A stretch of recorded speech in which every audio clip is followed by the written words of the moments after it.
Hi student, today we are going to discuss the topic called as free fall. अभी ये free fall actually what is free fall? Free fall एक ऐसा concept है कि अगर कोई भी object under the gravitational force में सिर्फ उस पर ग्रेविटेशनल फोर्स ही एक्ट कर रहा है, only gravitational force acts on it, fall हो रही है, so that is called as free fall. तो इसके लिए एक एग्जांपल देखते हैं. एग्जांपल क्या है कि सपोज अगर ये घर है और तुम्हारे घर के छत पे अगर कोई एक स्टोन रखा है और वो नीचे आ रहा है, व्हेन इट फॉल्स, तो ये ग्रेविटेशनल फोर्स की वजह से नीचे आ रहा है एंड दैट इज ये एक ही फोर्स एक्ट कर रहा है, that is a free fall. इसके लिए और एक एग्जांपल देती हूँ. स्काई डाइविंग और बजी जंपिंग में जैसे दिखाए फील होता है, that is the same exactly concept where कि हम लोग फ्री फॉल में नीचे आ रहे हैं. ओके सो लेकिन एक्चुअल में हमारे डे टू डे लाइफ में हम लोग क्या एक्सपीरियंस करते हैं. सपोज एक ट्री है and if you are having a leaf over it, अगर ये ट्री लीफ नीचे आ रहा है, इट हिट्स द ग्राउंड. और अगर कोई एक इंसान है, ये जंप करता है पानी में, sorry, if it is jump in the water, ये पानी में जंप कर रहा है, तो ये पानी में जैसे जंप करता है तो ये भी फॉल हो रहा है, ये भी फॉल हो रहा है. लेकिन क्या ये अपने सेम रेट में फॉल हो रहे हैं? नहीं, they are falling at the different way. मतलब हर एक जन अपने अपने वे में फॉल हो रहे हैं. सो डे टू डे लाइफ का जो एक्सपीरियंस है वो बहुत ही अलग है. सो गैलीलियो व्हाट ही सजेस्टेड, और एक्चुअली उन्होंने क्या बोला कि दो कंसेप्ट है फ्री फॉल में, कि जो भी ऑब्जेक्ट है it should not does not depend on the mass, doesn't depend on the mass, and secondly it has to be in the vacuum.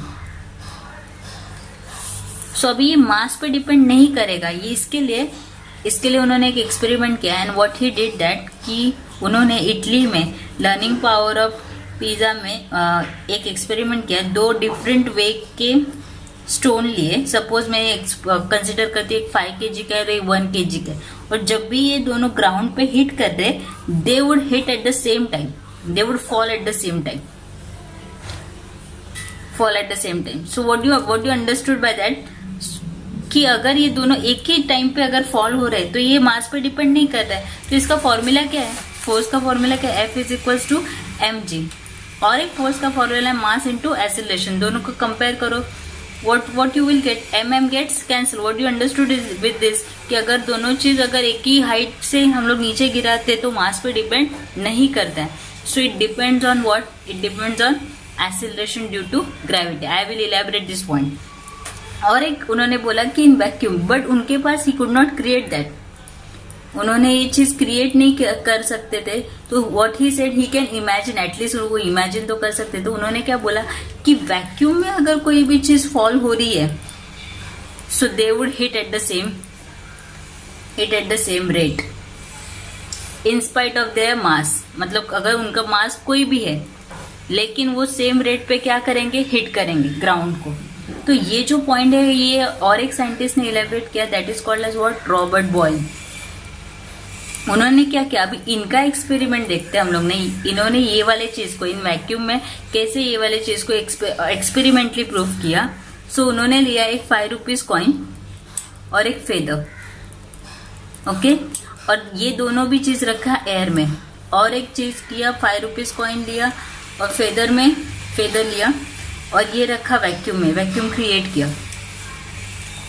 सो यहाँ पे जो फॉलिंग रेट था इनका, they would fall at the different rate, they would fall at the different rate. लेकिन vacuum में क्या हुआ, जैसे ही वैक्यूम में गिरे, they would hit at the same rate. Vacuum में क्या हुआ, they would hit at the same rate. So बहुत इंपॉर्टेंट स्टेटमेंट आया कि वैक्यूम में in spite of their weight all the body will fall at the same rate. So ये experimentally उन्होंने prove किया, कि इन्होंने रॉबर्ट बॉयल ने. देन एक पहला कंडीशन समझा कि फ्री फॉल में द बॉडी ऑब्जेक्ट के मास पे डिपेंड नहीं करती है, और एक्चुअल में अगर तुमको एक्सपीरियंस करना है तो क्या होना चाहिए? वैक्यूम होना चाहिए. देन अगर कंसेप्ट आता है कि हमारा डे टू डे लाइफ तो ऐसा नहीं है, हम लोग कौन से फोर्स पे एग्जर्ट कर रहे हैं, हर एक चीज पृथ्वी अपनी तरफ खींचना चाहती है, तो हम लोग रहते कहाँ पे? हम लोग अर्थ पे रहते हैं. तो अर्थ पे दो कंडीशंस आते हैं कि आपने सपोज ये बॉल है, ये बॉल आपने ऊपर अपवर्ड डायरेक्शन में थ्रो किया और ये बॉल अपने डाउनवर्ड डायरेक्शन में फॉल की है, तो क्या होगा, अभी अपवर्ड डायरेक्शन में थ्रो करने के बाद एक ऐसा कंडीशन आएगा, it will reach to the height, it will reach to the height and it will stop.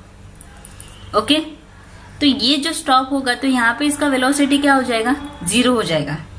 But after some time अर्थ अपनी तरफ इसको क्या करेगी, खींचना चालू करेगी।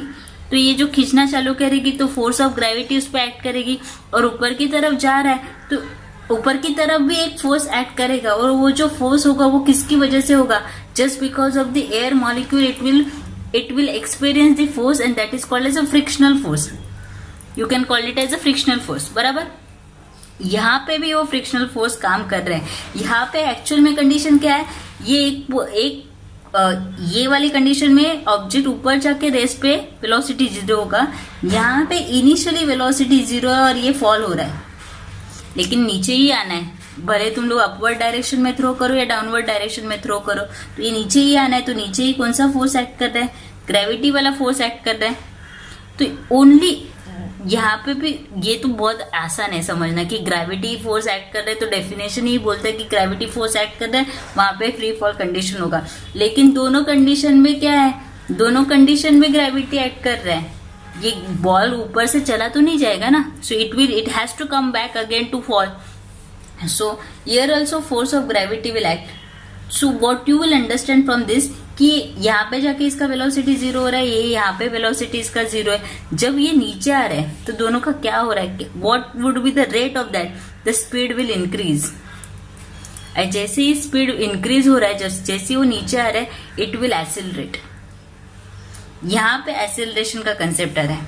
और ये जो एक्सेलरेशन है, नाउ वेरी वेरी इंपॉर्टेंट, ये जो एक्सेलरेशन ये किसकी वजह से, just because of due to gravity. So very important guys, now we got the idea कि ये स्पीड जो इंक्रीज हो रही है, एक्सेलरेट क्यों हो रहा है, क्योंकि ये नीचे आ रहा है। ये एक्सेलरेशन किसकी वजह से हो रहा है, ग्रेविटी की वजह से हो रहा है। और ये जो एक्सेलरेशन ग्रेविटी की वजह से हो रहा है, that's why it is called as what, acceleration due to gravity. Okay, अभी यहाँ पे हम लोग एक रेफरेंस पॉइंट लेते हैं। This is for your kinematical equations, like last year you have studied the 3 kinematical equation. उसके लिए मैं एक रेफरेंस पॉइंट दे रही हूँ कि हम लोग को ये पता है, v is equal to 80, s is equal to ut plus half 80 square, और v square is equal to u square plus 2as। यहाँ पे जो एक्सीलरेशन वाला जो कंसेप्ट है, that is just because of what, gravity. अभी ये ग्रेविटी हम लोग लेंगे कैसे, कुछ तो रेफरेंस लेना पड़ेगा।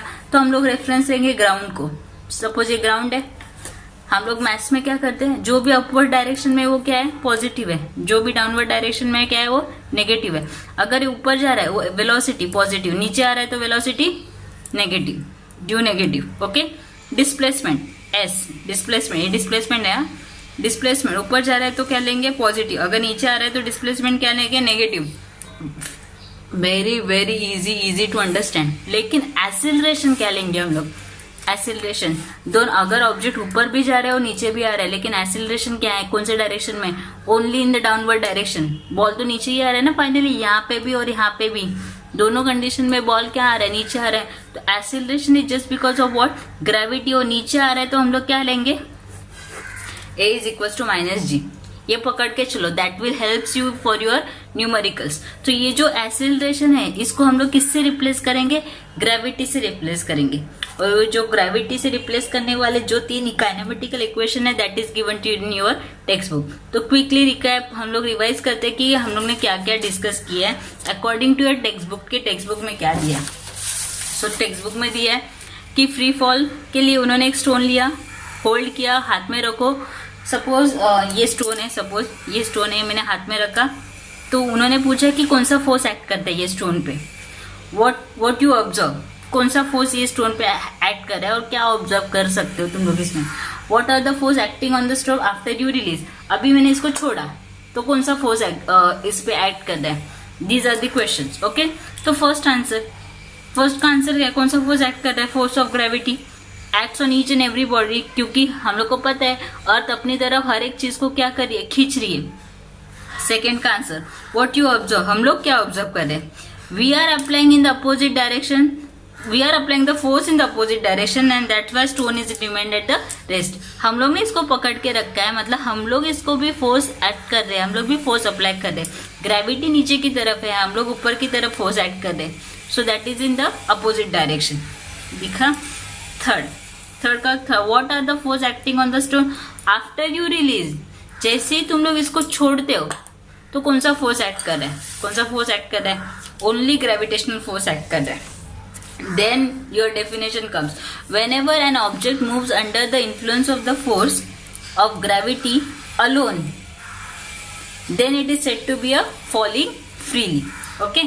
अभी यहाँ पे इन फ्री फॉल इनिशियल वेलोसिटी 0। मैंने बताया कि वेलोसिटी अपवर्ड डायरेक्शन और डाउनवर्ड डायरेक्शन में कैसे 0 लेंगे। वो वेलोसिटी इंक्रीज होती है जब ऑब्जेक्ट नीचे आ रहा है तो फास्टली नीचे आता है। किसकी वजह से? Due to acceleration and due to the gravity of the earth. अभी फ्रिक्शनल फोर्स, ये फ्रिक्शनल फोर्स कौन सा फोर्स है कि ये एयर मॉलिक्यूल्स प्रेजेंट होते हैं, ये क्या करते हैं, ये अपोज करते हैं मोशन को। Due to the air it opposes the motion. जैसे मतलब अगर ये ऑब्जेक्ट है, ये ऑब्जेक्ट ऊपर की तरफ जो फ्रिक्शनल फोर्स है, ऑब्जेक्ट नीचे ग्रेविटी उसको खींच रही है, लेकिन ये फ्रिक्शनल फोर्स की वजह से वो मोशन को क्या करना चाहता है, अपोज करना चाहता है। अगर वैक्यूम में है तो कुछ टेंशन ही नहीं है, लेकिन वैक्यूम में तो होता नहीं है। Thus the free fall possible only in the vacuum. ये डिस्कस किया हम लोग ने। अभी वेलोसिटी एंड टाइम ये कैलकुलेट कैसे किया, by using the Newton's equation of the motions in free fall. ये दो चीज कंसिडर किया हम लोग ने, initial velocity 0 and acceleration is due to the gravity. जो 3 काइनेमेटिकल इक्वेशंस बताए वहां पे एक्सीलरेशन की जगह पे हम लोग क्या डालेंगे, अभी ग्रेविटी डालेंगे, और इनिशियल वेलोसिटी क्या लेंगे, 0 लेंगे, क्योंकि उसके बाद ही बॉडी फॉल होना स्टार्ट होती है ना। तुम लोग ऊपर फेंको नीचे फेंको, एक पर्टिकुलर टाइम पे जाके बॉडी रुकती है and then it will experience or you can say feel करती है फ्री फॉल। तो वेलोसिटी जो भी इनिशियल वेलोसिटी है वो क्या लेंगे, हम लोग 0 लेंगे। सो अकॉर्डिंग टू दैट वो जो 3 इक्वेशन है वो कैसे चेंज होंगे, v is equal to gt, s is equal to half gt square and v square is equal to 2gs। अभी ये तुम लोग का रेफरेंस पॉइंट में बताया कि अगर डिस्प्लेसमेंट या वेलोसिटी अपवर्ड डायरेक्शन में, this is helpful for your numericals, positive लेंगे। अगर डाउनवर्ड डायरेक्शन में तो क्या लेंगे, नेगेटिव रहेंगे विद रिस्पेक्टिव ग्राउंड। लेकिन एक्सीलरेशन हमेशा हम लोग क्या लेंगे, नेगेटिव रहेंगे, helping for your numericals. Either अगर तुम लोग थ्रोन अपवर्ड करते तो वेलोसिटी क्या हो रही है, डिक्रीज हो रही है, बराबर। एक पॉइंट पे जाके वेलोसिटी क्या होगी, कम होगी। और ये अपोजिट डायरेक्शन में तुम लोग थ्रो कर रहे हैं, that's why it is called as what, negative acceleration. Moon and क्या बोला है, moon and artificial satellite are moving only under the influence of the gravitational field of the earth, thus they are in the free fall. वो free fall में है moon और artificial satellite, लेकिन गिरते नहीं है क्योंकि वो एक्चुअल में उनका वेलोसिटी क्या है, ज्यादा है ना। सपोज ये अर्थ है और ये मून है, ये घूम तो रहा है ग्रेविटेशनल इन्फ्लुएंसेस के इस पे, लेकिन इसका वेलोसिटी भी बहुत ज्यादा है, इसके लिए it would not fall on the earth. लेकिन वो क्या एक्सपीरियंस कर रहा है, they are experiencing the free fall. I hope you clear with the concept. Thank you so much.